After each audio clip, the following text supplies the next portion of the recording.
Tira dan Utusan. Kenapa agaknya ambil masa yang lama baru sekarang nak buat Unplugged? Because saya dipahamkan begitu ini first time kan? Kita selama perjalanan seni Spider lah. Terima kasih. Okay, macam ni. Konsert kita, the first ever konsert kita was tahun lepas, after so many years, selepas beberapa tahun, 20 tahun lebih. Itulah konsert pertama kita buat keluar sarang masa tu.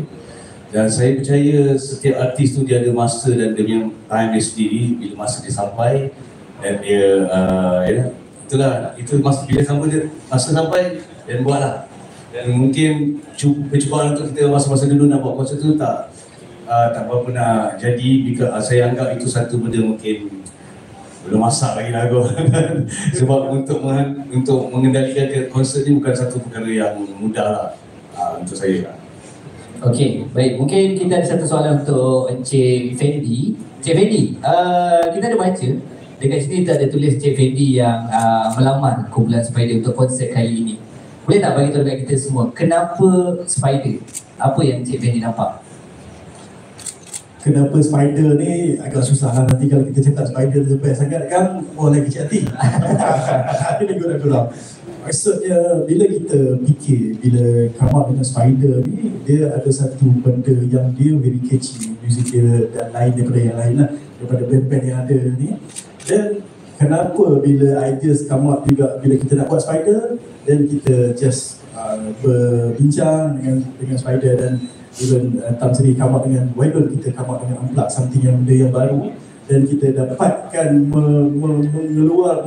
mempersembahkan something yang agak lain daripada kebiasaan Spider, dengan macam yang Tam cakap tadi, ada bunyi yang agak distortion and so on. Dia akan turn down sampai itu, dan mungkin juga Spider sendiri kita dah bincang sikit-sikit akan come out dengan not necessarily semuanya Unplugged yang stagnan Unplugged. Mungkin ada come out dengan sikit joget punya style, ada sikit treatment lah kita buat.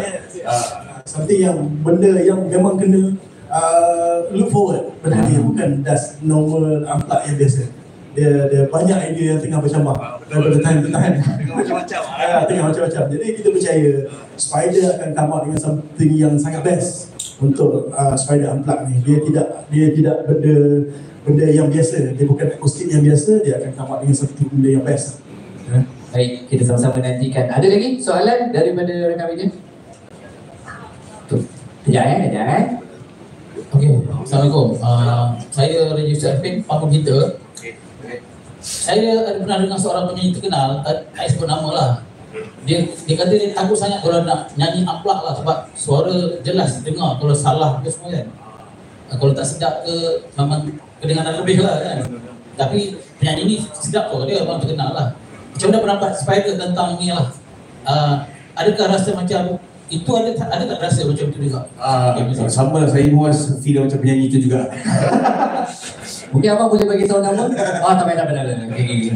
Jadi macam saya cakap, Unplugged ni bukanlah kita suka-suka, just satu part of kita cabar diri kita juga untuk satu sesi yang lain lah kan. Dia agak mencabar because macam abang cakap tadi, bila dia dah Unplugged, dia tone down sikit, semua benda kelihatan jelas kan. Jadi itulah cabaran yang kita kena hadap lah. Jadi dan juga muzik yang sepatutnya dengan gitar, dengan solo-solo tu akan ditransform jadikan ke gitar, ke instrumen yang akustik. Itu pun satu juga cabaran. Jadi itu yang membuatkan satu cabaran yang memujakan kita orang lah.